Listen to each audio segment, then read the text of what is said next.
Bayangkan seorang sopir sederhana, ditantang oleh majikannya. Jika kau bisa menyembuhkan istriku, kau bisa menikahi putriku. Tapi siapa sangka, si sopir ini ternyata menyimpan masa lalu yang mencengangkan, dan sebuah rahasia besar di balik sakitnya sang istri. Kamu dari mana? Coba absen di kolom komentar. Sebutkan kota atau daerah kamu. Apakah ada yang dari Bandung, Surabaya, Medan, atau bahkan dari pelosok desa? Yuk, ramekan. Suara langkah sepatu menyentuh kerikil-kerikil di jalan setapak menuju rumah besar itu, menggema pelan di antara tiupan angin pagi yang masih menyimpan embun sisa hujan semalam. Seorang pria berperawakan tegap, mengenakan kemeja abu yang telah lusuh namun rapi, berdiri di depan gerbang besi berukir. Namanya Raka. Usianya 28 tahun. Dengan sorot mata tenang yang menyiratkan sesuatu jauh di dalam dirinya, seolah pernah hidup dalam kedalaman yang tak seorang pun tahu. Penjaga rumah memandangnya dari atas pos keamanan dengan tatapan penuh curiga. Tak seperti pelamar kerja biasa, pria ini datang hanya membawa satu ransel dan selembar surat rekomendasi dari seorang teman lama Pak Wirya. "Raka ya?" tanya Pak Wirya saat pintu utama terbuka. Suaranya berat namun masih menyisakan sisa-sisa wibawa seorang pebisnis besar. "Iya, Pak. Saya datang sesuai janji Bapak Surya dari Cianjur," jawab Raka sopan, sedikit membungkuk. Pak Wirya mengangguk singkat. Ia tak tertarik bertanya lebih jauh. Sopir datang dan pergi di rumah itu. Tak satu pun pernah menetap lama. Bukan karena gajinya kecil, tapi karena aura rumah itu terlalu pekat. Seperti menyimpan beban yang tak kasat mata. Sejak Bu Ratna, istrinya, sakit tanpa diagnosis pasti, suasana rumah berubah. Pelayan bicara berbisik-bisik. Sopir sebelumnya mengundurkan diri tanpa alasan jelas. Rumah mewah itu tak lagi seperti tempat tinggal. Ia seperti istana kosong yang dikuasai bayang-bayang. Tapi Raka, ia berjalan masuk tanpa ragu. Bahkan saat melewati ruang tamu berlukiskan wanita berselendang merah yang konon lukisan itu bisa bergerak saat tengah malam, matanya tidak bergeming. Seorang pelayan perempuan yang mengantar Raka ke kamarnya mencuri pandang, heran melihat bagaimana pria ini tak menunjukkan tanda-tanda takut atau bingung seperti sopir-sopir sebelumnya. "Kau orang baru?" tanya salah satu penjaga taman, setengah mengejek, saat Raka keluar untuk melihat halaman belakang yang luas. Raka hanya tersenyum. "Saya belum hafal rutenya. Nanti kalau ada yang butuh antar keluar, bisa tunjukkan jalan." Penjaga taman mendengus. "Jangan berharap kerja lama di sini. Yang sebelumnya cuma tahan 3 minggu. Raka menatap taman yang penuh bunga tapi sepi kupu-kupu. Udara di tempat itu terlalu sunyi. Bahkan angin pun enggan berlama-lama. Tapi Raka berdiri tegak, seperti akar yang menolak tercerabut. Seolah ada alasan yang membuatnya harus tetap di sana. Malam pertama, Raka tak langsung tidur.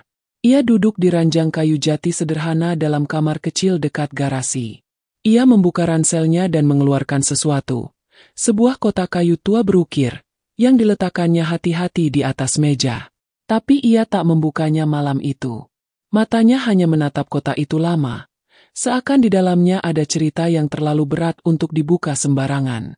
Pagi-pagi sekali, ia sudah bangun dan mengecek mobil milik Pak Wirya. Tangannya lincah, memastikan mesin bersih, tekanan ban cukup, kaca mengilap. Nadia, putri Pak Wirya, sempat melihat dari balik jendela. Ekspresi wajahnya antara kaget dan penasaran. Selama ini tak ada sopir yang begitu telaten tanpa disuruh. Aneh juga, baru 2 hari, tapi dia kerja seperti sudah di sini lama. Gumam Nadia dalam hati. Sore hari, Raka mendapat tugas mengantar Bu Ratna ke rumah sakit untuk kontrol mingguan. Tapi sebelum berangkat, ia melihat langsung kondisi istri majikannya itu. Wajah pucat, tubuh kurus, tangan gemetar meski udara hangat. Matanya kosong, seperti jiwa yang sedang digulung oleh sesuatu yang tak terlihat. "Bu, pelan-pelan, saya bantu," ujar Raka sambil menuntun dengan tenang. Sentuhan tangannya ringan, tapi menenangkan. Bu Ratna sempat menoleh. Ada sorot keheranan. Sudah lama tak ada orang yang menyentuhnya dengan perasaan. Selama ini semua terasa seperti kewajiban. Perawat, dokter, bahkan keluarganya sendiri. Tapi tangan Raka, ada sesuatu di sana. Seperti kedalaman, seperti pengalaman, seperti luka yang tersembunyi. Perjalanan ke rumah sakit berlangsung hening. Tak ada radio dinyalakan, tak ada percakapan basa-basi. Tapi suasana dalam mobil justru terasa damai. Raka menyetir dengan irama lembut, seolah menyatu dengan mesin. Sesampainya di rumah sakit, Nadia menyusul naik mobil lain. Ia melihat ibunya turun lebih stabil dari biasanya. Aneh, biasanya ibu butuh 2 orang untuk bantu turun, pikirnya. Malam itu, setelah mengantar Bu Ratna kembali ke kamarnya, Raka kembali duduk di depan kotak kayu itu. Jemarinya membuka pengunci, perlahan. Di dalamnya tersimpan belasan gulungan daun kering, botol kecil, dan selembar catatan bertuliskan huruf pegon. Ia membaca dalam diam. Matanya berkaca-kaca. Jika Allah masih izinkan tangan ini berfungsi, biarlah aku gunakan sekali lagi untuk kebaikan, bisiknya pelan. Langit malam di atas rumah Pak Wirya tampak lebih pekat dari biasanya. Tapi di kamar kecil di dekat garasi, ada cahaya temaram yang mulai tumbuh. Cahaya itu tak datang dari lampu, tapi dari sebuah niat dalam hati seorang sopir yang mungkin bukan hanya sekadar sopir. Pagi itu, suasana rumah besar masih dibalut keheningan. Matahari baru saja mengintip dari balik dinding tinggi yang memagari halaman depan, memantulkan cahaya hangat ke kaca-kaca jendela besar yang berembun. Di meja makan yang panjang dan mewah, hanya terdengar denting sendok sesekali, membentur piring porselen. Bu Ratna duduk diam, wajahnya sedikit lebih segar dari biasanya, meski tubuhnya masih tampak lemah. Pak Wirya duduk di ujung meja, membaca surat kabar. Sorot matanya tajam, namun kehilangan binar optimisme. Pria itu seperti sosok yang telah lelah mempercayai harapan. Nadia, yang baru turun dari lantai 2, memecah sunyi dengan suara lembut. Semalam ibu tidur lebih nyenyak dari biasanya. Pak Wirya menoleh pelan, lalu mengangguk. Mungkin pengaruh obat baru dari dokter. Tapi di sudut hati Nadia, ia merasa itu bukan semata karena obat. Ia teringat bagaimana ibunya sempat memegang tangan sopir baru itu kemarin. Ada sesuatu di sana. Seolah ibunya menyimpan reaksi yang tak biasa. Namun Nadia mengubur rasa penasaran itu. Belum saatnya bertanya. Setelah sarapan, Pak Wirya memanggil Raka ke ruang kerjanya. Pintu kayu jati tertutup rapat saat Raka masuk. Ruangan itu penuh dengan aroma kayu tua, dipadukan dengan bau samar kertas dan tinta. Di balik meja besar, Pak Wirya menyilangkan tangan. Aku ingin bicara langsung, ucapnya tanpa basa-basi. Aku bukan tipe orang yang bertele-tele. Raka berdiri tegak. Saya dengarkan, Pak. Pak Wirya menghela napas panjang. Kau tahu, istriku sudah bertahun-tahun sakit. Tak ada satupun dokter, bahkan dari luar negeri, yang bisa menyembuhkannya. Mereka hanya menambah obat, tapi tidak ada yang benar-benar membawa perubahan. Raka diam. Matanya tak berpaling dari tatapan majikannya. Tapi sejak kau datang, lanjut Pak Wirya, aku melihat sesuatu yang berbeda. Semalam, Ratna tertidur tanpa mengeluh. Pagi ini, dia bisa duduk sendiri. Itu bukan hal kecil. Suasana menjadi sunyi sejenak. Lalu Pak Wirya menyandarkan tubuhnya ke kursi. Aku tidak bodoh, Raka. Aku tahu ada sesuatu dalam dirimu. Raka masih diam. Detak jarum jam di dinding seakan memperlambat waktu. Katakan, siapa kau sebenarnya? Pertanyaan itu menggantung di udara. Raka menghela napas, lalu menjawab tenang. Saya hanya seorang pria yang pernah belajar cara menyentuh tubuh tanpa melukai, dan menenangkan jiwa yang sedang tak waras. Pak Wirya menyipitkan mata. Kau bukan sopir biasa. Tapi aku tidak peduli masa lalumu. Yang aku pedulikan hanya satu, istriku. Ia berdiri, menghampiri Raka dari balik meja. Tatapannya menukik, serius, namun tak bernada ancaman. Aku ingin memberimu sebuah tantangan. Raka tak menjawab, hanya menunduk ringan sebagai tanda mendengarkan. Jika kau bisa menyembuhkan Ratna, bukan sekadar membuatnya nyaman, tapi benar-benar pulih, Kembali seperti dulu, aku akan menepati satu janji besar. Napas Pak Wirya berat, namun ucapannya keluar dengan lantang. Aku izinkan kau menikahi anakku. Dunia seperti berhenti berputar sejenak. Raka terpaku. Wajahnya tetap tenang, tapi hatinya bergetar hebat. Bukan karena kesenangan, tapi karena perasaan aneh yang sulit dijelaskan. Pak Wirya menambahkan cepat. Aku tahu ini terdengar gila, tapi aku bukan orang yang berbicara tanpa arah. Aku butuh hasil, bukan basa-basi. Dan jika kau berhasil, maka aku tak punya alasan untuk menolak orang yang telah mengembalikan istri dan keluargaku. Raka menunduk. Lama. Bukan karena takut, tapi karena ada luka dalam dirinya yang belum sembuh. Luka yang membuatnya tak pernah membayangkan diri menjadi bagian dari keluarga siapapun. Maaf, Pak, ucap Raka akhirnya. Saya datang ke rumah ini untuk bekerja. Bukan mengejar kedudukan, apalagi pernikahan. Pak Wirya tertawa kecil. Getir. Kau terlalu merendah. Dunia ini kejam, Raka. Tapi kadang keajaiban datang dari arah yang tak kita kira. Anggap saja ini bukan tawaran, tapi tantangan. Jika kau tidak berhasil, kau tetap bekerja. Tapi jika kau berhasil, maka kau harus memilih, tetap tinggal atau pergi membawa anakku. Raka terdiam. Pikirannya berputar. Namun wajahnya tetap tenang. Ia tidak membalas tawaran itu dengan jawaban apapun. Ia hanya menunduk dalam-dalam. Namun saat hendak keluar dari ruangan, Pak Wirya berkata pelan. Bukan soal imbalan, Raka. Tapi soal harapan. Aku sudah hampir kehilangan semuanya. Jangan buatku kehilangan satu-satunya cahaya yang tersisa. Raka berhenti di ambang pintu. Suara Pak Wirya terdengar rapuh meski ia adalah pria yang dikenal keras. Dalam perjalanan kembali ke kamarnya, langkah Raka terasa berat. Ia membuka pintu, duduk di ranjang kayu, menatap kotak tua di atas meja. Di dalamnya, catatan pengobatan warisan kakeknya yang dulu dikenal sebagai penyembuh kampung. Ia tahu, jika ia membuka lembaran itu lagi, maka ia harus membuka luka yang telah ia pendam selama bertahun-tahun. Di luar kamar, angin berembus lebih kencang.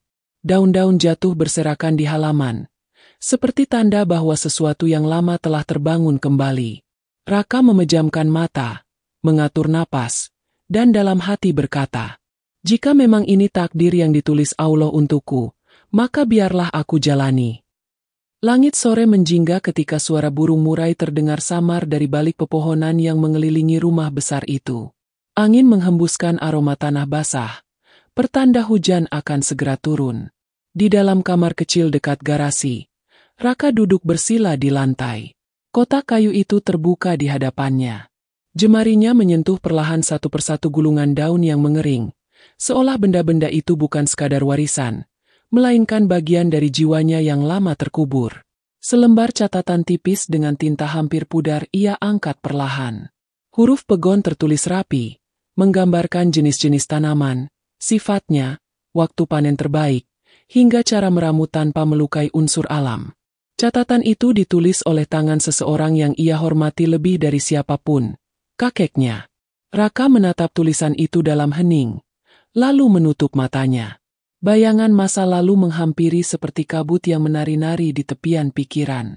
Dulu, jauh sebelum ia mengenal dunia kota, Raka adalah anak dari sebuah keluarga sederhana di lereng pegunungan. Kakeknya, seorang tabib desa yang disegani, mengajarkan ilmu pengobatan bukan dari buku, melainkan dari kehidupan. Dari dedaunan yang gugur di musim kering, dari embun yang menempel di ujung ilalang, hingga dari rasa sabar yang tak diajarkan di bangku sekolah. Kalau kau ingin menyembuhkan tubuh, pelajari tanaman. Tapi kalau kau ingin menyembuhkan jiwa, pelajari luka manusia. Begitu pesan sang kakek yang selalu terngiang dalam ingatannya. Saat usianya menginjak 20, Raka mulai menangani pasien sendiri. Ia tidak sekadar memberikan ramuan, tapi duduk bersama orang-orang yang kehilangan arah hidup. Ia mendengarkan lebih banyak daripada berbicara. Tangannya menyentuh dengan niat menenangkan, bukan menguasai. Dalam waktu singkat, namanya mulai dikenal ke pelosok desa tetangga. Orang-orang menyebutnya tabib muda yang menenangkan. Namun hidup tak selalu memberi ruang pada ketulusan. Suatu malam, ia dipanggil untuk menangani seorang bocah yang keracunan. Ayah si bocah menuduh Raka telah memberikan ramuan yang salah. Meski tak terbukti, isu itu menyebar cepat. Keluarga bocah itu ternyata punya pengaruh besar di daerah itu. Dalam semalam, nama baik yang ia rawat bertahun-tahun hancur. Tapi bukan itu yang membuatnya pergi. Beberapa hari setelah kejadian itu, kakeknya meninggal. Raka merasa hancur. Ia merasa gagal menjaga warisan. Ia merasa tak layak menyandang nama tabib. Dalam sunyi malam itu, ia berdoa dengan air mata jatuh satu-satu ke tanah. Wahai Allah, jika ilmu ini tak lagi membawa kebaikan, cabutlah dari hati ini niat untuk menggunakannya. Sejak saat itu, Raka tak pernah menyentuh daun herbal, tak lagi menyeduh ramuan, tak lagi menyembuhkan siapapun. Ia meninggalkan kampung tanpa jejak, membuang semua gelar yang pernah melekat padanya. Ia menjadi pekerja bangunan, kuli angkut, penjaga malam, hingga akhirnya diterima menjadi sopir. Bagi Raka, pekerjaan bukan soal gengsi. Ia hanya ingin hidup tenang, jauh dari sorotan, jauh dari tuntutan. Tapi dalam diamnya, luka itu tak pernah benar-benar sembuh. Ia menyimpan kotak kayu itu sebagai satu-satunya pengingat masa lalu, bukan untuk dibuka, hanya untuk dikenang. Kini, di dalam kamar sempit itu, luka lama mulai terbuka kembali. Tantangan dari Pak Wirya telah mengguncang dasar yang selama ini ia kubur dalam-dalam. Bukan soal Nadia, bukan soal pernikahan, tapi soal apakah dirinya masih pantas menyentuh dunia yang telah ia tinggalkan. Di luar kamar, angin mulai membawa bau hujan. Butir pertama jatuh di atap seng. Raka bangkit, berjalan pelan ke jendela, membuka tirainya. Pandangannya menembus taman di luar sana, yang mulai diterpa gerimis. Ia mengingat kembali tatapan mata Bu Ratna, mata seorang ibu yang sudah kehabisan harap, namun untuk pertama kalinya menatapnya dengan ketenangan. Ia mengingat tekanan lembut di tangan ketika menuntunnya turun dari mobil. Ia mengingat bagaimana jantungnya berdetak pelan, bukan karena takut, tapi karena merasa pulang. Raka kembali duduk. Ia mengambil gulungan kecil dari dalam kotak, membuka perlahan. Tertulis di sana ramuan untuk pereda nyeri tubuh akibat kelemahan sumsum tulang dan tekanan emosi. Ia membaca dengan suara pelan, hampir seperti zikir. Setetes air mata jatuh ke kertas itu. Jika ini jalanku, jangan biarkan aku mengulang kesalahan yang sama. Wahai Allah, bisiknya. Malam itu, Raka kembali menyalakan lentera kecil. Cahaya temara menyentuh dinding kamar, menari-nari lembut seperti napas baru yang mulai tumbuh.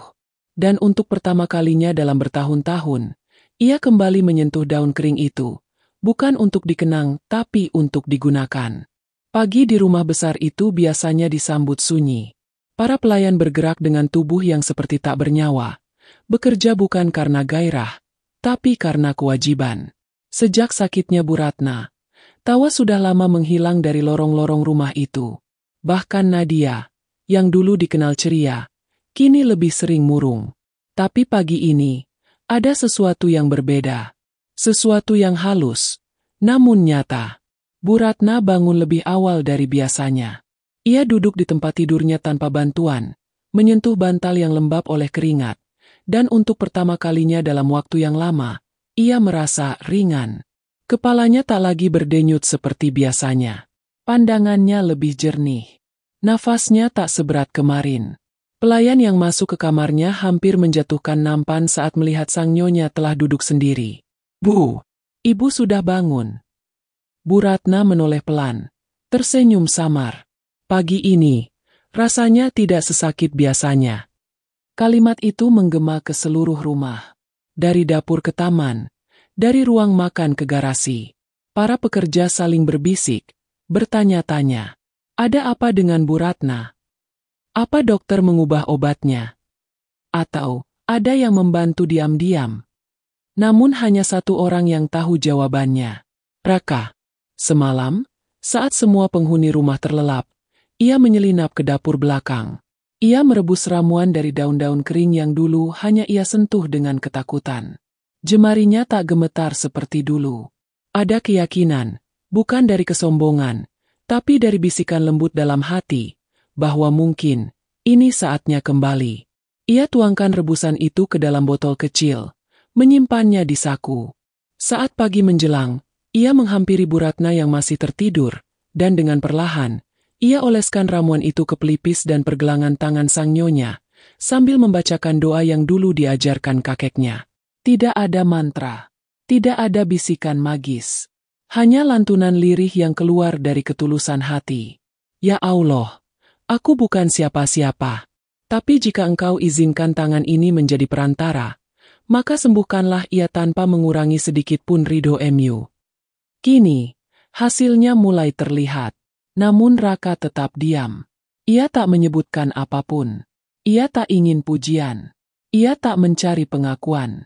Ia hanya ingin mencoba, memulihkan apa yang pernah ia hancurkan dalam dirinya. Hari itu, saat Raka sedang memeriksa tekanan ban mobil, Nadia datang menghampiri. Wajahnya bingung, tapi matanya penuh tanya. Kamu lakukan sesuatu ke ibu, ya? Raka menoleh sebentar, lalu kembali fokus pada ban. Kenapa bertanya begitu, Mbak? Nadia menatap tajam. Karena ibu tidak pernah bangun sepagi ini. Dan ibu bilang semalam tidurnya sangat nyenyak. Padahal tidak ada obat baru. Raka berhenti. Ia berdiri, mengusap tangannya dengan lep kain. Lalu ia menatap Nadia. Tenang. Kadang rasa tenang lebih kuat dari obat. Nadia mengerutkan kening. Apa maksudmu? Kalau seseorang diperlakukan dengan hati, bukan prosedur, tubuhnya akan merespons. Kadang, yang kita butuhkan bukan selalu pil, tapi sentuhan yang sungguh-sungguh. Nadia diam.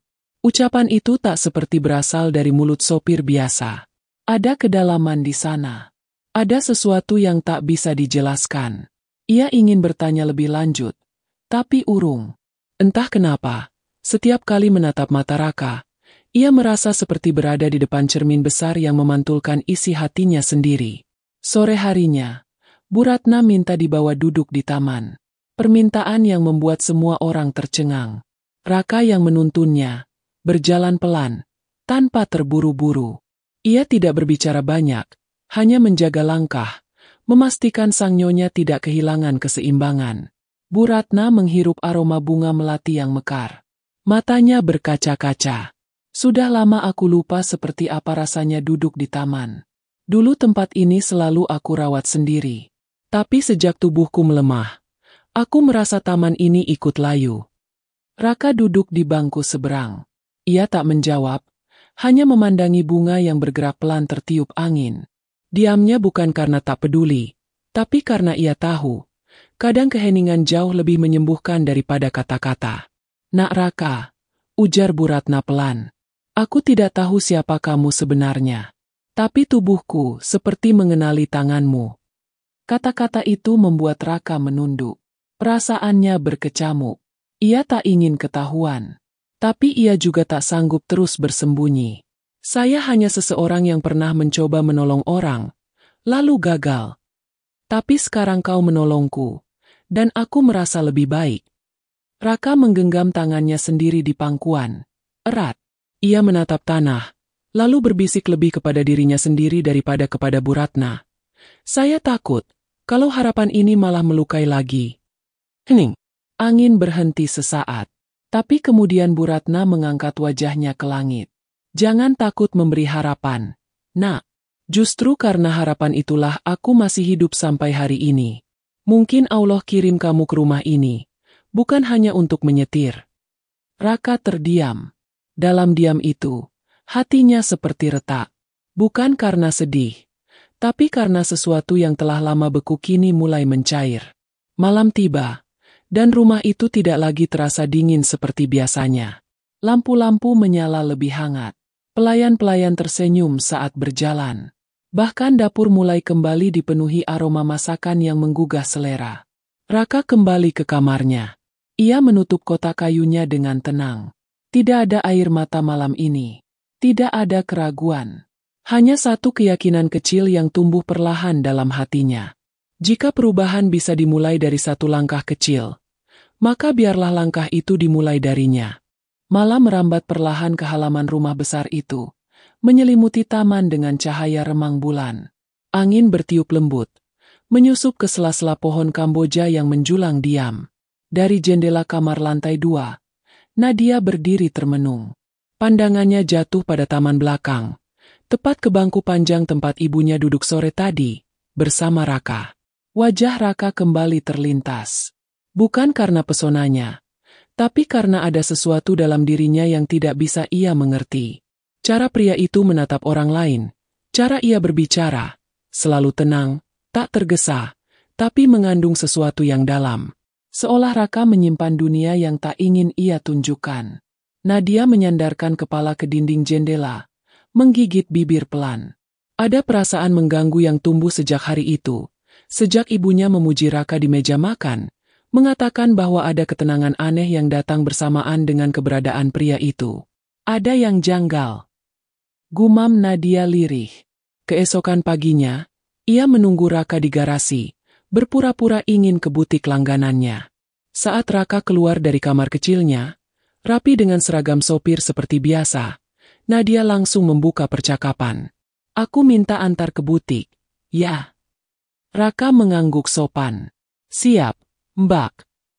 Sepanjang perjalanan, Nadia mengamati wajahnya dari kaca spion. Bukan karena ingin menggoda, tapi karena ia sedang mencari celah, mencari petunjuk. Tapi seperti biasa, Raka tetap diam, menjaga sikap, tidak banyak bicara kecuali ditanya. Kamu lama kerja jadi sopir? Tanya Nadia tiba-tiba. Beberapa tahun, jawab Raka singkat. Di kota mana sebelumnya? Pindah-pindah. Jawaban itu membuat Nadia mengernyit. Tidak ada keraguan di suara Raka, tapi juga tak ada keinginan untuk berbagi. Seolah ia membangun tembok halus namun tegas di antara dirinya dan dunia. Kamu pernah belajar medis? Raka menatap jalan, tetap fokus. Kenapa bertanya seperti itu? Nadia tak langsung menjawab. Ia menoleh keluar jendela, lalu berkata pelan. Ibu lebih baik sejak kamu datang. Aku tahu itu bukan karena obat. Aku tahu, kamu melakukan sesuatu. Tapi bukan seperti tukang pijat, bukan juga dukun. Jadi, kamu siapa sebenarnya? Mobil berhenti di lampu merah. Raka menoleh sekilas melalui spion, lalu berkata tenang. Kadang, yang kamu sebut, melakukan sesuatu, bisa jadi cuma memperlakukan seseorang dengan niat baik. Tidak lebih. Nadia menghela napas dalam. Ia tahu Raka tidak akan mudah membuka diri. Tapi rasa ingin tahunya kian membesar. Setelah turun di butik, ia menyelinap ke kamar Raka saat pria itu sedang mencuci mobil. Ia tahu ini salah, melanggar privasi. Tapi hatinya tak tenang. Ia butuh jawaban. Kamar itu sederhana. Satu tempat tidur, meja kecil, dan lemari tua. Tapi ada sesuatu yang membuatnya berhenti di tengah ruangan. Sebuah kotak kayu, diletakkan di atas meja seperti benda yang sangat dijaga. Ia menyentuhnya pelan, lalu membuka. Dan di sanalah ia menemukan sesuatu yang mengejutkan. Catatan tua dengan tulisan pegon, beberapa lembar daun kering yang dipres rapi, botol kecil berisi cairan kecoklatan, dan sebuah foto lawas. Seorang lelaki tua dengan seorang remaja laki-laki, yang tak lain adalah Raka. Wajah pria tua itu menenangkan, berjanggut putih, dengan tatapan lembut. Di belakang foto, tertulis, untuk cucuku, Raka. Warisan ini bukan untuk kehebatan, tapi untuk ketulusan. Jangan gunakan jika hatimu masih penuh luka. Nadia duduk perlahan di ranjang, memandangi tulisan itu. Hatinya berdebar tak menentu. Semua teka-teki mulai terjawab. Raka bukan pria biasa. Ia bukan sopir sembarangan. Ia pernah menjadi seseorang yang besar, yang mungkin pernah jatuh, dan kini bersembunyi di balik kesederhanaan. Ia menutup kembali kotak itu dengan hati-hati.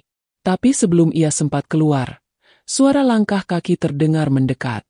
Raka masuk. Mereka saling menatap. Tak ada kata. Mata Raka sejenak menyapu meja, melihat posisi kotaknya bergeser. Ia tahu. Kamu masuk ke sini tanpa izin, ujarnya pelan. Tapi suaranya membawa tekanan yang menusuk. Nadia berdiri. Gugup. Maaf, aku penasaran karena kamu. Aku hanya sopir, potong Raka cepat. Nadia menatap matanya. Kamu bukan hanya sopir.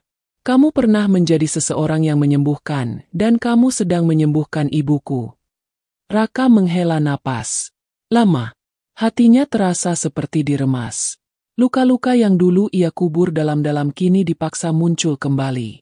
Ia memejamkan mata, menahan sesuatu yang nyaris tumpah. Aku pernah gagal menyembuhkan seseorang yang sangat aku sayang. Sejak itu, aku berhenti. Aku tak mau lagi menyentuh siapapun. Aku takut harapan yang kuberikan hanya jadi luka baru untuk orang lain. Nadia terdiam. Suara itu, suara yang syarat luka. Suara yang telah menanggung beban bertahun-tahun. Ia mendekat, lalu berkata pelan, "Kalau kamu gagal di masa lalu, kenapa sekarang berhasil?" Raka membuka mata. Pandangannya kosong. Karena mungkin sekarang, aku tidak mencoba untuk membuktikan apa-apa. Aku hanya ingin menebus rasa yang pernah kupendam terlalu lama. Suasana sunyi. Lalu Nadia berkata sesuatu yang tak pernah ia sangka akan keluar dari mulutnya. Aku ingin mengenal kamu lebih dalam, bukan sebagai sopir, tapi sebagai manusia yang pernah terluka. Raka memalingkan wajah, berjalan pelan menuju jendela. Ia tak menjawab, tapi dari sorot matanya, tampak sesuatu yang retak, dan mulai melembut. Malam turun perlahan seperti tirai yang menutup panggung kehidupan. Di halaman belakang, cahaya lampu taman memantul di genangan air sisa hujan sore tadi. Suara jangkrik bersahut-sahutan, mengisi keheningan yang tak pernah benar-benar hening. Raka duduk di bangku batu dekat kolam ikan, sendirian, memandangi air yang beriak kecil. Angin malam menyentuh kulitnya dingin, tapi hatinya terasa lebih dingin dari udara sekitar. Ia tak bisa memejamkan mata sejak peristiwa siang tadi, saat Nadia memergokinya dan membuka kotak kayu itu. Seolah luka lama yang sudah ia ikat rapat dengan tali waktu kini mulai terurai satu persatu. Wajah kakeknya muncul lagi dalam ingatannya, bersama suara lembut yang dulu begitu menenangkan. Kalau kau menolak takdirmu, maka takdirmu akan datang mencarimu. Kini, kata-kata itu terasa seperti ramalan yang sedang terwujud. Langkah kaki terdengar pelan dari arah pintu belakang. Seorang wanita tua dengan selendang coklat muncul. Tubuhnya kurus tapi matanya tajam. Raka menoleh cepat. Tak perlu waktu lama baginya untuk mengenali siapa itu. Bu Jumi. Suaranya nyaris tak terdengar. Perempuan itu tersenyum samar. Matanya basah oleh cahaya lampu taman. Akhirnya aku menemukannya juga. Katanya pelan. Anak yang dulu pergi tanpa pamit. Raka berdiri, separuh tak percaya. Bagaimana ibu bisa ada di sini? Siapa yang memberitahu? Takdir, nak, jawabnya tenang. Kau boleh lari sejauh apapun, tapi sesuatu yang belum selesai akan selalu menemukan jalan pulang. Suasana hening. Angin membawa aroma bunga Kamboja. Samar-samar menebarkan kesan getir. Raka mempersilakannya duduk. Bu Jumi mengamati wajahnya lama, seolah sedang menilai betapa berat beban yang dipikul lelaki di depannya. Jadi benar kabar itu, katanya akhirnya. Kau kembali menggunakan tanganmu. Raka menunduk. Saya tidak bermaksud kembali, Bu. Saya hanya tidak tahan melihat seseorang tersiksa. Dan dari rasa kasihan itu, kau membuka kotak itu lagi. Nada suaranya lembut tapi menegur. Kau tahu apa yang pernah kubilang dulu, Raka? Ilmu ini bukan hanya tentang menyembuhkan tubuh. Ia menuntut harga dari jiwa. Raka menatapnya dalam. Saya tidak mencari kehormatan, Bu. Tidak ingin dikenal lagi. Saya hanya ingin menebus. Menebus tidak sama dengan melawan takdir. Potong Bu Jumi pelan tapi tegas. Kau dulu memohon agar Allah mengambil kemampuan itu darimu. Ingat? Kau bersumpah di depan pusara kakekmu. Kata-kata itu menancap seperti duri di dada. Raka menunduk lebih dalam. Suara gemericik air di kolam jadi satu-satunya yang terdengar. Aku tahu rasa bersalahmu, nak, lanjut Bujumi. Kau pikir kematian anak itu karena kesalahanmu. Padahal tidak. Kadang Allah memberi ujian bukan untuk dihentikan, tapi untuk dikenali. Raka mengepal tangannya. Saya tak sanggup kehilangan orang lagi karena keyakinan saya sendiri. Kalau begitu kenapa kau tetap menolong perempuan itu? Raka terdiam. Tatapannya kosong menembus permukaan air. Karena, untuk pertama kalinya, saya ingin menyembuhkan bukan demi membuktikan apa-apa. Hanya karena hati saya tidak tega. Bujumi tersenyum. Dan disitulah letak ujianmu. Ia menatap ke arah rumah besar itu. Perempuan itu bukan sembarang orang, Raka. Rumah ini menyimpan banyak luka, dan luka-luka itu bisa menelan siapapun yang mencoba menyembuhkannya. Raka menatapnya dengan raut cemas. Apa maksud ibu? Aku tidak bicara tentang ramuan, nak. Aku bicara tentang niat. Setiap kali seseorang yang berhati bersih mencoba memperbaiki yang rusak, selalu ada yang tidak suka. Karena kesembuhan berarti mengusik keseimbangan mereka yang hidup dari penderitaan. Raka mengernyit, mencoba memahami maksudnya. Tapi sebelum ia sempat bertanya lagi, Bujumi berdiri perlahan. Berhati-hatilah. Ada sesuatu yang tidak kau lihat. Aku datang bukan untuk menakutimu, tapi untuk mengingatkan. Ia menatap Raka sekali lagi, dengan tatapan yang seolah menembus batinnya. Jika kau terus melangkah di jalan ini, bersiaplah. Sebab bukan hanya mereka yang sakit yang akan berubah, tapi dirimu juga. Selesai berkata demikian, wanita tua itu melangkah pergi menyusuri jalan setapak, meninggalkan aroma kayu dan tanah basah. Raka hanya berdiri diam, membiarkan bayangannya perlahan menghilang di balik cahaya lampu taman yang redup. Beberapa menit kemudian, angin berhenti. Tak ada suara jangkrik. Hening. Raka memejamkan mata dan merasakan degup jantungnya yang tak beraturan. Di dada, ada perasaan ganjil antara takut dan tenang, antara menolak dan menerima. Ia berbisik pelan, kalau ini jalan yang harus aku tempuh, tunjukkan aku caranya, wahai Allah. Tapi jangan biarkan aku tersesat karena kesombongan masa lalu. Malam itu, ia kembali ke kamar dan menatap kotak kayu di meja. Kali ini ia tak lagi takut. Tapi entah kenapa, di antara daun-daun kering itu, tercium aroma yang berbeda, seperti wangi tanah yang baru digali. Sebuah pertanda, mungkin, bahwa sesuatu sedang bergerak dalam diam.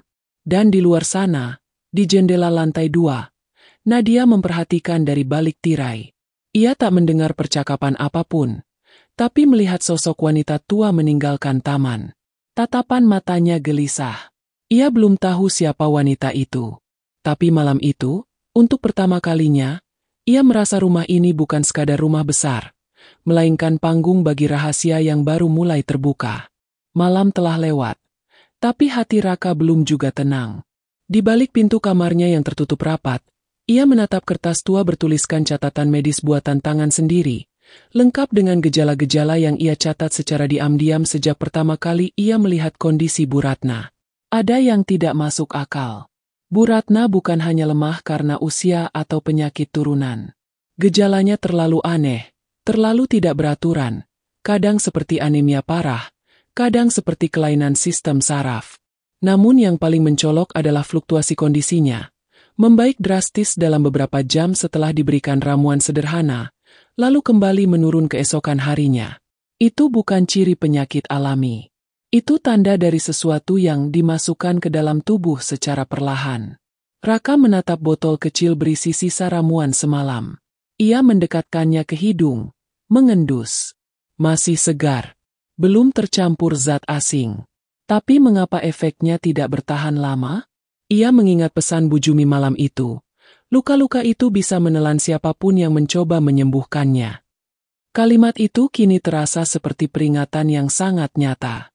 Pagi harinya, ia beralasan akan membawa mobil ke bengkel, namun tujuan sebenarnya adalah kekenalannya, seorang analis laboratorium tradisional yang pernah ia bantu saat dulu menjadi tabib.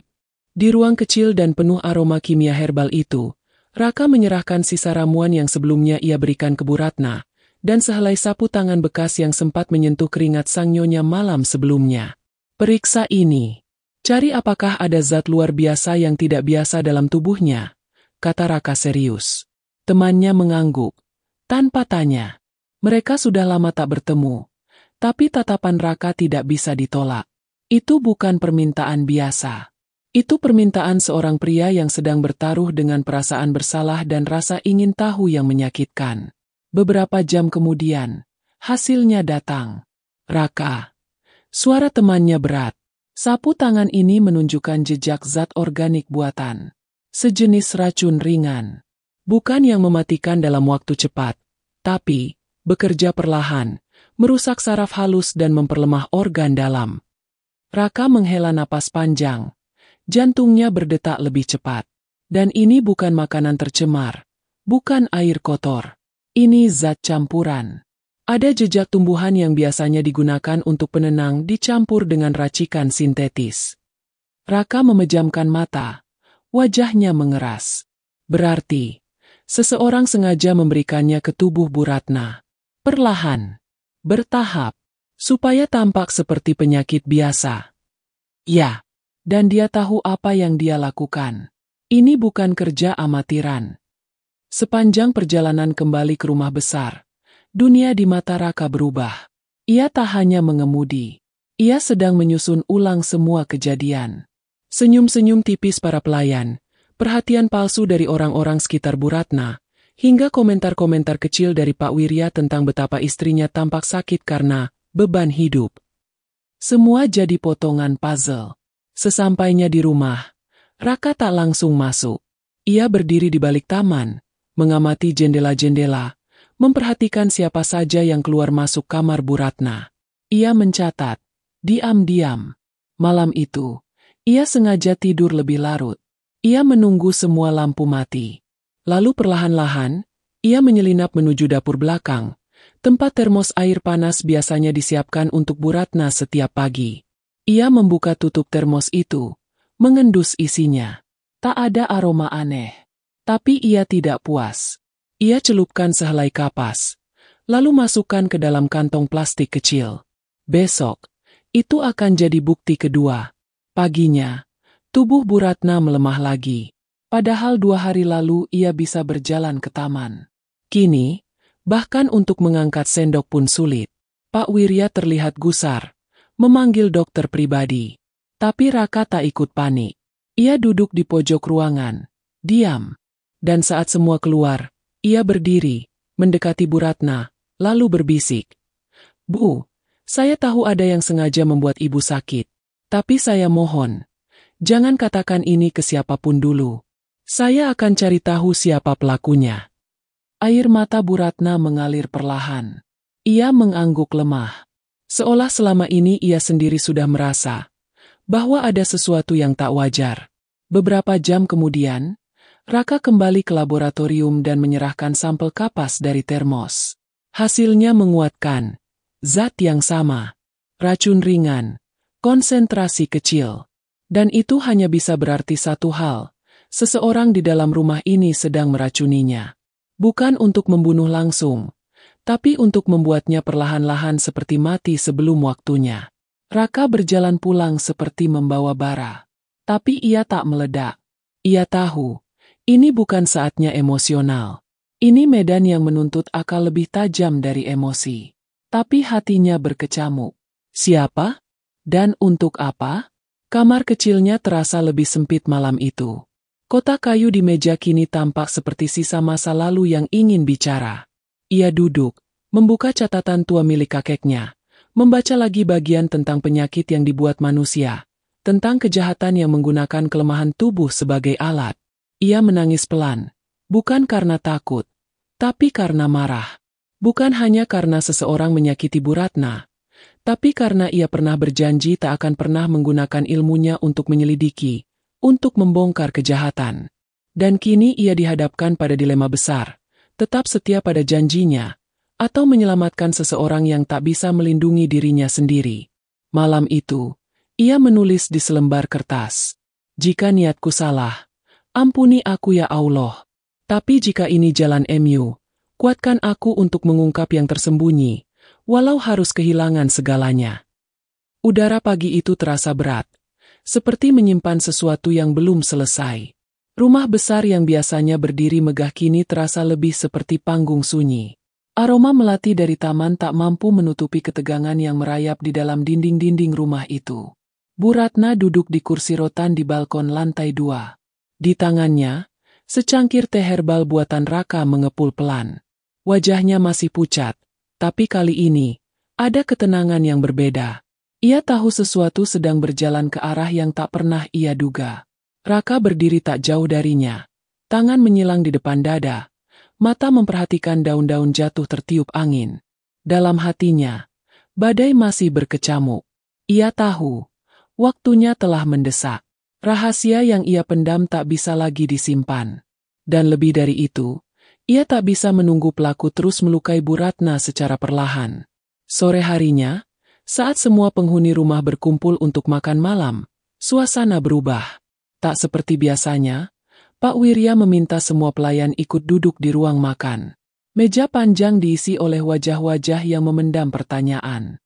"Ini mendadak sekali, Pak," ucap Nadia pelan. Pak Wirya mengangguk singkat. "Aku ingin menyampaikan sesuatu." Namun sebelum Pak Wirya bicara lebih jauh, Raka berdiri perlahan. Semua mata tertuju padanya. Ia menatap Pak Wirya sebentar, seolah meminta izin. Dan pria tua itu membalas dengan anggukan kecil. "Saya minta waktu sebentar," ucap Raka tenang. Suaranya rendah, tapi cukup jelas untuk didengar semua. Raka melangkah maju, berdiri di ujung meja, memandangi satu persatu wajah yang duduk di depannya. Para pelayan, pengasuh, juru masak, dan 2 orang penjaga rumah. Wajah-wajah yang selama ini tampak tak bersalah, namun menyimpan sesuatu yang tak mudah ditebak. "Ada yang ingin saya sampaikan. Ini bukan tuduhan, tapi pengungkapan." Raka menarik napas. "Beberapa minggu terakhir, saya mengamati perubahan kondisi Bu Ratna. Saya merawatnya dengan ramuan herbal, dan saya lihat ada pola yang tidak biasa. Ia membaik drastis, lalu jatuh sakit kembali." Beberapa pelayan mulai gelisah di tempat duduknya. Saya kemudian menguji beberapa sampel, air minum, sapu tangan, bahkan makanan yang biasa dikonsumsi Bu Ratna. Dan hasilnya, Raka mengeluarkan amplop dari sakunya, meletakkannya di atas meja, menunjukkan adanya zat racun ringan yang dicampurkan secara berkala. Perlahan, tapi pasti, racun itu menghancurkan sistem saraf beliau. Ruangan mendadak sunyi. Hanya terdengar helaan napas tertahan. Nadia menoleh cepat ke arah ibunya. Matanya membesar. "Bu." Bu Ratna hanya menunduk. "Tenang." Ia sudah tahu. Pak Wirya berdiri. Wajahnya memerah. Matanya tajam. "Siapa yang berani melakukan ini?" "Di rumahku." Tiba-tiba, dari ujung meja, seorang perempuan parubaya, Bu Minah, asisten rumah tangga paling senior, berdiri dengan wajah pucat. Tangan gemetarnya mencengkeram sisi meja. "Saya." Suaranya parau. "Saya yang melakukannya." Semua mata terbelalak. Raka menatapnya dengan sorot campur aduk. Tidak marah, tapi kecewa. Pak Wirya menghampiri cepat. "Apa? Kau sudah bersamaku lebih dari 10 tahun, Minah." Bu Minah menunduk. Air matanya jatuh. Saya tidak bermaksud membunuh. Saya hanya ingin beliau tidak pernah benar-benar sembuh, supaya saya tetap dibutuhkan." Satu persatu rahasia itu mengalir seperti bendungan yang jebol. "Sejak suami saya dipecat dari perusahaan Bapak tanpa pesangon, hidup kami hancur.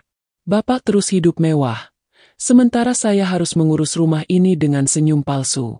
Tapi saat ibu sakit, saya merasa itu harga yang pantas. Saya hanya ingin balas dendam. Tapi saya takut neraka. Pak, saya tidak sanggup membunuh. Maka saya pilih membuatnya lemah. Agar rumah ini tetap hampa. Agar kalian merasakan sedikit dari kehampaan yang saya alami dulu." Tangisnya pecah. Semua yang mendengar hanya bisa terdiam. Bukan karena tidak marah, Tapi karena tak menyangka balas dendam bisa tumbuh dari luka yang tak disembuhkan. Pak Wirya menatapnya dengan tatapan kosong. Tangan yang tadi mengepal kini lemas di sisi tubuh. Aku tak menyadari, gumamnya. Aku terlalu sibuk membangun dunia, sampai lupa luka yang kutinggalkan di belakang. Nadia tak mampu bicara. Ia menatap ibunya yang hanya mengangguk pelan, seolah memahami bahwa dunia ini tidak sesederhana hitam dan putih. Raka maju, berdiri di samping Buminah. Ia menatap wanita itu dalam-dalam. Saya tidak akan bicara soal hukuman. Itu urusan Pak Wirya dan hukum negara. Tapi saya mohon, jangan lagi membawa racun ke tempat yang seharusnya jadi tempat pulih. Buminah jatuh berlutut. Tangisnya tak terbendung. Malam itu, keputusan diambil. Buminah tidak dipenjara, tapi diminta pergi dari rumah itu. Pak Wirya memberinya sejumlah uang, cukup untuk memulai hidup baru, dengan syarat, jangan pernah kembali. Saat semua kembali ke kamar masing-masing, suasana rumah masih berat. Seolah ada bekas luka yang tak bisa hilang hanya dengan pengakuan. Tapi untuk pertama kalinya, Raka merasa beban yang ia pikul selama ini mulai berkurang. Di kamarnya, ia duduk menatap kotak kayu yang selama ini jadi penanda masa lalu. Ia membuka, lalu menyentuh selembar daun yang mulai rapuh. Hari itu, ia telah mengingkari janjinya, bukan karena hilaf, tapi karena hati yang tak bisa lagi membiarkan kejahatan terus bersembunyi di balik rutinitas. Ketika malam semakin larut, langkah kaki terdengar mendekati pintu. Ketukan pelan. Raka membuka. Di sana berdiri Nadia, dengan mata sembab tapi tenang. Kau tahu, katanya pelan, aku tak pernah salah menilai. Raka hanya menatap, tak tahu harus berkata apa. Tapi saat Nadia tersenyum samar dan berkata, terima kasih telah menyelamatkan ibu. Raka tahu, ini bukan akhir. Ini hanya pergeseran arah. Hujan turun pelan sejak dini hari. Bukan hujan deras yang mengguyur tanpa ampun, tapi rintik halus yang jatuh seperti bisikan dari langit. Tetesannya mengetuk kaca-kaca jendela rumah besar itu, menciptakan irama yang menenangkan, namun menyimpan kesedihan di baliknya. Sudah 2 hari sejak Buminah meninggalkan rumah. Suasana rumah mulai pulih perlahan. Bu Ratna tampak semakin kuat. Ia sudah bisa berjalan sendiri ke ruang makan tanpa bantuan. Pak Wirya pun terlihat lebih banyak tersenyum, walau senyumnya masih menyimpan rasa bersalah yang tak mudah dilenyapkan. Namun di balik semua itu, ada sesuatu yang tak tenang dalam hati Raka. Bukan karena ancaman, bukan karena rahasia yang terbongkar, melainkan karena sesuatu yang justru terasa terlalu mudah. Ia duduk di kamar kecilnya, menatap langit yang tertutup awan lewat jendela. Tangannya membuka catatan kecil yang ia tulis sejak pertama kali menginjakan kaki di rumah ini. Laporan tentang kondisi Bu Ratna, reaksi terhadap ramuan, dan, yang paling penting, jadwal konsumsi makanan serta minuman yang ia curigai terkontaminasi. Dan disitulah ia menemukannya. Sesuatu yang selama ini luput dari perhatian. Pola waktu penurunan kondisi Bu Ratna tak selalu bertepatan dengan jadwal yang dikelola Buminah. Dalam beberapa kesempatan, bahkan saat Buminah cuti 1 atau 2 hari, kondisi Bu Ratna justru memburuk lebih cepat. Hal itu seharusnya mustahil, jika benar Buminah adalah satu-satunya pelaku. Raka bangkit. Ada sesuatu yang belum selesai. Ia keluar kamar, menyusuri koridor sepi menuju ruang penyimpanan di bawah tangga.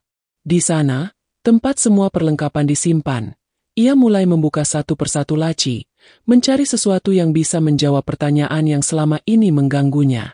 Dan akhirnya, ia menemukannya. Botol kecil berlabel vitamin, dengan segel yang terlihat utuh. Namun ketika dibuka, isinya sudah berubah warna. Tidak seperti biasanya. Ia mencium bau menyengat samar dari dalamnya. Zat kimia yang ia kenal betul. Ini bukan vitamin. Ini pelengkap racun. Penekan sistem imun yang mempercepat efek kerusakan dari dalam. Hanya satu orang yang bertanggung jawab atas suplai suplemen dan vitamin untuk Bu Ratna, asisten pribadi Pak Wirya, Dika. Selama ini, Dika dikenal loyal, disiplin, nyaris tak pernah bicara kasar. Tapi justru itu yang membuatnya sulit ditebak. Raka tidak langsung bicara. Ia tahu, tuduhan tanpa bukti hanya akan jadi bumerang. Maka malam itu, ia menyusun rencana. Ia meminta bantuan Nadia. "Kau percaya padaku?" tanya Raka lirih di ruang tamu yang sepi. Nadia menatapnya lekat-lekat. "Kalau aku tak percaya, aku tak akan berdiri di sini." Raka menjelaskan rencananya. Ia akan memancing Dika. Bukan dengan ancaman, tapi dengan jebakan emosional. Esok harinya, Raka pura-pura berbincang dengan dokter keluarga Bu Ratna, yang datang untuk kontrol. Di hadapan para pelayan, ia dengan sengaja menyebutkan bahwa akan dilakukan pemeriksaan menyeluruh terhadap semua obat dan vitamin yang dikonsumsi Bu Ratna selama ini, dengan teknologi baru yang bisa mendeteksi jejak zat sintetis dalam kadar paling kecil. Ucapan itu sampai ke telinga Dika. Malamnya, Nadia yang kebetulan melintas di lorong melihat Dika diam-diam masuk ke ruang penyimpanan. Tak lama, pria itu keluar dengan tergesa, membuang sesuatu ke tempat sampah luar rumah. Pagi-pagi sekali, Raka memeriksa tempat itu, dan benar, botol vitamin yang kemarin ia temukan, kini telah hilang. Namun ia sudah mengantisipasi. Sebelum dibuang, ia menukar isinya dengan cairan biasa dan menyimpan sampel aslinya di laboratorium. Sore itu, di hadapan keluarga besar dan para pelayan, Raka berdiri sekali lagi. "Ada satu hal yang belum selesai," ucapnya pelan. "Saya minta maaf jika ini mengejutkan, tapi saya menemukan pelaku kedua dari kejahatan yang hampir membunuh Bu Ratna." Wajah-wajah kembali tegang. Pak Wirya menatap Raka dengan mata membelalak. "Siapa?" Raka menoleh. Matanya lurus ke arah Dika, yang berdiri di pojok ruangan. "Dika, selama ini, kau yang mengatur suplai vitamin dan penguat tubuh untuk ibu, bukan?" Dika menegang. "Iya, tapi itu semua resep dari dokter." Raka mengangkat botol yang ia ambil dari ruang penyimpanan. "Lalu kenapa botol ini isinya berbeda dari seharusnya? Kenapa kau membuangnya semalam setelah aku umumkan akan ada pemeriksaan menyeluruh?" Dika mulai gemetar. Saya hanya takut salah. Saya tidak ingin disalahkan kalau ternyata ada kesalahan dari pabrik." Raka maju selangkah. "Kau bukan takut disalahkan. Kau takut ketahuan.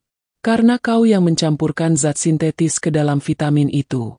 Kau bekerja sama dengan Bu Minah, bukan sebagai bawahannya, tapi sebagai otaknya." Semua mata kini tertuju pada Dika. Bahkan Bu Ratna yang duduk di kursi roda tampak menggigil. Dika akhirnya runtuh. Ia jatuh berlutut, menutup wajahnya. "Ya, saya yang menyuruh Bu Minah. Tapi bukan karena dendam, karena uang." Suasana ruangan membeku. Saya ditekan. Saya terjerat utang besar karena investasi bodoh. Lalu seseorang menawari saya sejumlah uang untuk membuat Bu Ratna tetap sakit. Bukan mati. Hanya tak pernah pulih. Dan saya butuh uang itu. Demi anak saya, demi istri saya yang sakit. Pak Wirya menatapnya dengan mata berkaca. "Mengapa tidak bilang padaku? Mengapa harus seperti ini?" Dika hanya bisa menangis. Raka menunduk. Luka di hati Dika memang nyata. Tapi cara ia mengobatinya telah menghancurkan tubuh orang lain. Luka tak boleh ditukar dengan luka. Sore itu, keputusan kembali dibuat. Dika diserahkan ke pihak berwajib. Pak Wirya tak bisa lagi menutupi. Setelah semuanya selesai, Raka berdiri di beranda, memandangi langit senja yang mulai bersih dari awan. Di sampingnya, Nadia berdiri dengan wajah yang tak bisa ditebak. "Dunia ini kadang lebih rumit dari yang kita kira," bisik Nadia. Raka menjawab pelan. "Tapi luka tetaplah luka. Tak peduli siapa yang menyebabkannya." Lalu Nadia menoleh. Matanya menatap Raka dalam. "Dan cinta tetaplah cinta, meski muncul dari luka." Matahari perlahan tenggelam di balik perbukitan, menyisakan cahaya keemasan yang memantul di dinding-dinding rumah besar itu. Warna senja menyelimuti taman, merambat ke kaca jendela, dan menghangatkan ruang-ruang yang dulu terasa beku. Tapi di hati Raka, kehangatan itu tidak datang dengan damai, melainkan dengan perasaan getir yang sulit dijelaskan. Segalanya telah terungkap. Dosa tersembunyi telah disinari terang. Rumah yang selama ini penuh kepura-puraan perlahan mulai jujur pada dirinya sendiri. Tapi satu pertanyaan belum juga terjawab. Apa yang akan terjadi pada Raka? Apakah ia tetap hanya seorang sopir yang tak sengaja membongkar racun dalam rumah majikannya? Atau seseorang yang telah mengambil peran lebih dari yang ia izinkan? Di dalam kamar, ia duduk sendiri. Kotak kayu di depannya terbuka. Catatan-catatan tua berserakan. Ia membaca ulang tulisan tangan kakeknya yang mulai pudar. Kesembuhan yang benar lahir dari ketulusan. Tapi jika kau menginginkan pengakuan, maka sembuh itu hanya akan jadi alat, bukan tujuan. Raka menghela napas berat. Ia tak ingin menjadi pahlawan. Ia hanya ingin menjadi seseorang yang akhirnya berdamai dengan masa lalu. Tapi kini, sejak semua berubah, tatapan orang-orang kepadanya pun ikut berubah. Ia merasa dipandang bukan lagi sebagai sopir, tapi sebagai penyelamat. Dan justru itu yang paling ia takutkan. Ketukan lembut membuyarkan pikirannya. Masuk, ucap Raka pelan. Pintu terbuka, dan di sana berdiri Nadia, mengenakan gaun sederhana berwarna krem. Wajahnya lembut, namun ada sesuatu di matanya, perpaduan rindu dan ketegasan. Ayah ingin bicara. Di taman. Sekarang, katanya. Raka berdiri, menutup kotak kayunya. Ia tahu ini bukan pertemuan biasa. Di taman yang masih basah oleh embun senja, Pak Wirya berdiri di samping kursi tempat Bu Ratna duduk. Tubuh istrinya sudah jauh lebih segar. Sinar di matanya telah kembali. Dan senyum kecilnya menandakan satu hal. Ia tidak lagi bertahan hidup, tapi sudah mulai menikmati hidup kembali. Duduklah, Raka, ucap Pak Wirya. Tak lagi formal, tak lagi berjarak. Raka menuruti. Ia duduk di seberang mereka. Tangan di pangkuan, kepala menunduk sedikit. Banyak hal terjadi sejak kamu datang ke rumah ini, kata Pak Wirya pelan. Kau bukan hanya menyembuhkan istriku, kau menyembuhkan luka-luka yang bahkan tak kami sadari sedang kami pelihara. Bu Ratna menimpali, kau membongkar yang tersembunyi, tapi melakukannya tanpa menjatuhkan siapapun. Itu tidak mudah, Nak. Raka menatap mereka perlahan. Dadanya sesak oleh pujian yang tak ia cari. Pak Wirya lalu menarik napas, menatap langit yang mulai gelap. Dan aku belum lupa ucapanku di awal pertemuan kita. Aku pernah berkata, kalau kau berhasil menyembuhkan istriku, kau berhak menikahi anakku. Raka menunduk. Suasana mendadak menegang. Nadia menggigit bibir, menahan degup jantung yang semakin tak beraturan. Tapi, lanjut Pak Wirya, aku ingin tanya langsung padamu, bukan sebagai majikan pada sopirnya, tapi sebagai ayah, kepada pria yang kini aku hormati. Ia menatap Raka dalam-dalam. Apakah kau mencintai Nadia? Raka menutup mata sejenak. Pertanyaan itu sederhana bagi banyak orang, tapi tidak untuknya. Di dalam dada Raka, cinta bukan sekadar perasaan. Itu beban, tanggung jawab, dan keberanian. Aku tidak tahu apa yang bisa kusebut cinta, tapi setiap kali aku menatapnya, aku merasa ingin melindungi, bukan karena dia lemah, tapi karena aku merasa dia adalah bagian dari diriku yang hilang. Nadia terisak pelan. Air matanya menetes tanpa suara. Pak Wirya menunduk, lalu berkata, itu cukup. Namun Raka belum selesai. Ia berdiri. Tapi aku tidak pantas menjadi bagian dari keluarga ini. Aku datang ke rumah ini dengan luka, bukan dengan kehormatan. Aku punya masa lalu yang kelam. Aku pernah gagal, pernah menyerah. Dan aku tak ingin menyeret siapapun ke dalam bayangan itu. Nadia ikut berdiri, menatapnya tegas. Kau memang punya masa lalu. Tapi siapa yang tidak? Aku pun pernah membenci hidupku sendiri. Tapi sejak kau datang, aku belajar memaafkan. Bukan hanya orang lain, tapi diriku sendiri. Bu Ratna berdiri perlahan, dengan bantuan Pak Wirya. Kau datang bukan membawa racun, Raka, tapi membawa obat. Bukan hanya untuk tubuhku, tapi untuk seluruh isi rumah ini. Jadi kalau kau tetap pergi, maka luka kami tak akan pernah benar-benar sembuh. Suasana menjadi hening. Lalu Pak Wirya maju, mengulurkan tangan ke Raka. Jangan pergi. Bukan sebagai sopir, tapi sebagai keluarga. Jika kau mau, menikahlah dengan putriku. Raka menatap tangan itu lama. Di matanya mengalir air bening. Jatuh tanpa bisa ditahan. Lalu ia menjabat tangan itu dengan gemetar. Beberapa minggu kemudian, rumah besar itu berubah. Bukan pada bangunannya, tapi pada energinya. Taman kembali hidup. Dapur kembali ramai. Suara tawa terdengar di sore hari. Dan di sisi belakang rumah, dibangun sebuah rumah kecil dari kayu, tempat Raka membuka klinik pengobatan tradisional, gratis untuk warga sekitar. Ia tak pakai jas putih. Tak ada papan nama besar. Hanya satu tulisan di atas pintu. Tempat pulih, bukan tempat menghakimi. Dan di sisinya, Nadia berdiri, bukan sebagai putri orang kaya, tapi sebagai pendamping hidup seorang pria yang pernah menyerah, namun memilih untuk bangkit lagi. Narasi menutup cerita.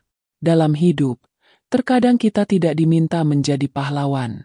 Kita hanya diminta untuk tidak lari ketika luka datang. Karena seringkali, di balik luka yang paling dalam, di sanalah takdir terbaik bersembunyi.